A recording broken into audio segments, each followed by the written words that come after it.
Hi guys, this is my second ever video about the topic of finances. I hope you enjoy it. But first of all, what I'm about to share is simply information. It's not advice.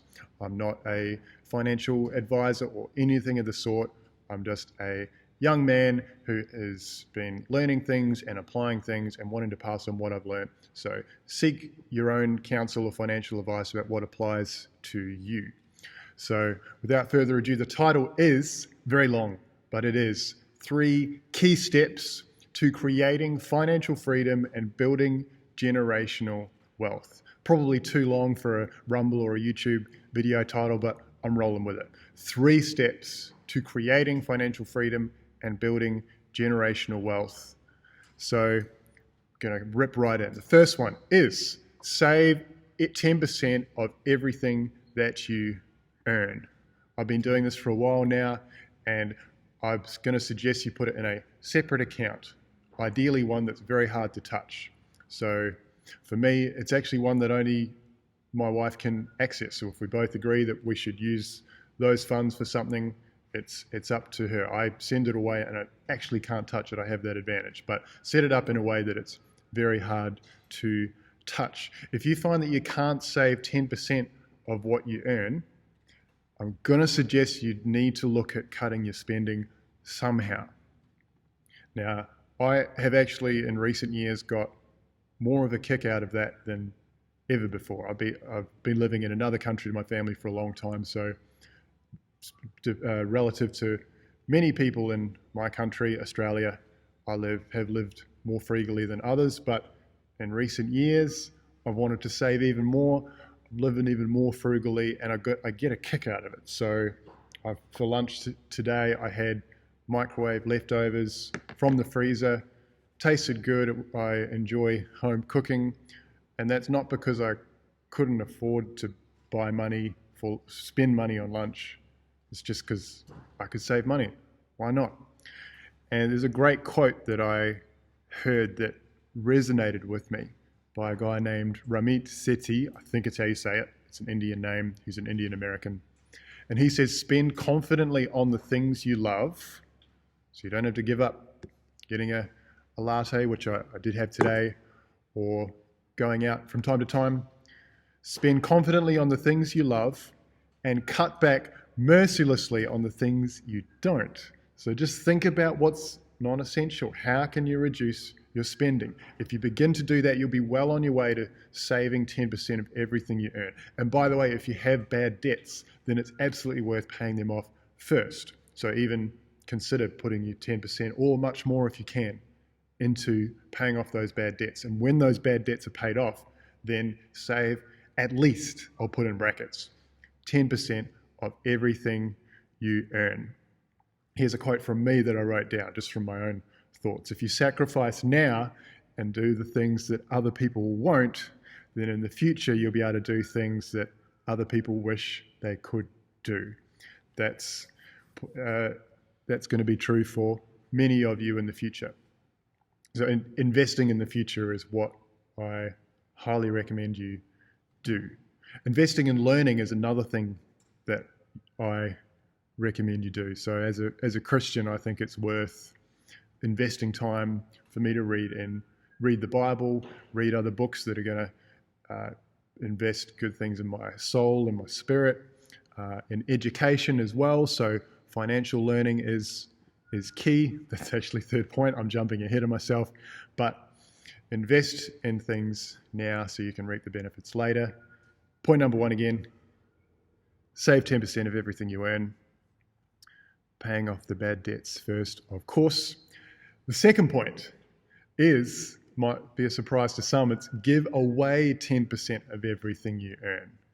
Now, I know what some people are thinking. This sounds like a religious thing or a Christian thing, and I'm going to suggest it is a universal law. And there are a growing number of secular people talking about wealth that say, look, you should give away 10% of what you earn. So it does something where it frees us from the grip of money.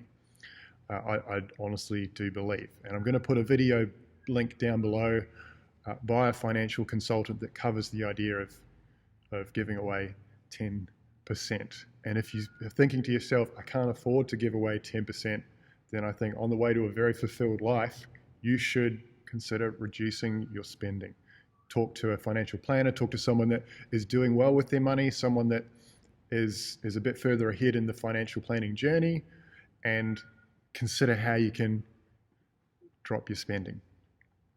The third thing is begin to learn about money and learn about investing. So that's sowing into what you know. So now I know many of you know this, but let me be someone to remind you that you can read a lot, which will be well worth the time spent reading many times over. A book I've recently got into through using Audible, so I wasn't not reading the paper copy. I have a paper copy in my bedroom, but I haven't read that. I'm listening on Audible to Rich Dad, Poor Dad, and that has refreshed and reminded me of some amazing principles. I don't think I agree with everything that's written in there, but a lot of it is extremely helpful to me, and that's been good. My wife and I have spent some time reading Barefoot Investor. I thoroughly recommend that book. We haven't actually got all the way through, full disclaimer, but the fruits of that has been shown in people that have read and followed his advice, in my experience, has been very good, and we've enjoyed applying what we know. One point that the Barefoot Investor teaches, his name's Scott Pape. He's an Australian. For anyone who hasn't heard of him, he's very well known in Australia in the financial advice landscape. He suggests having and saving $2,000 as an emergency fund. So that's something you could consider if you, in your initial savings, you have. We've got multiple accounts now, which is kind of fun for me, to be honest. But as we have an investments account, but we also have a emergency account, and he gives the advice that consider that you should put $2,000 in that and tuck it away for emergencies, obviously. So there's 3 steps. I guarantee that they are 3 key steps to creating financial freedom and building generational wealth, which you can do, by the way. A lot of it will come down to us rewiring our mindsets, changing our thinking, letting our thinking change our patterns, our habits. Even small habits can have huge gains later on. That's what I've found. It's brought me and my wife to the position that we're in right now to be able to invest in certain things. The other steps I'm not going to give you. There are only 3. I'm not going to give you advice on the investing side yet, because we're really relatively at the start of our journey on that. But I can give you those 3 steps as very important keys. I can guarantee it. And if you follow the 3rd one, go and learn, you're well on your journey. So all the best.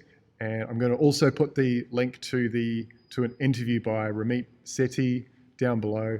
I found that really helpful. It's a great 90-minute interview, and it will be much better than watching a movie or watching Netflix tonight or over the weekend.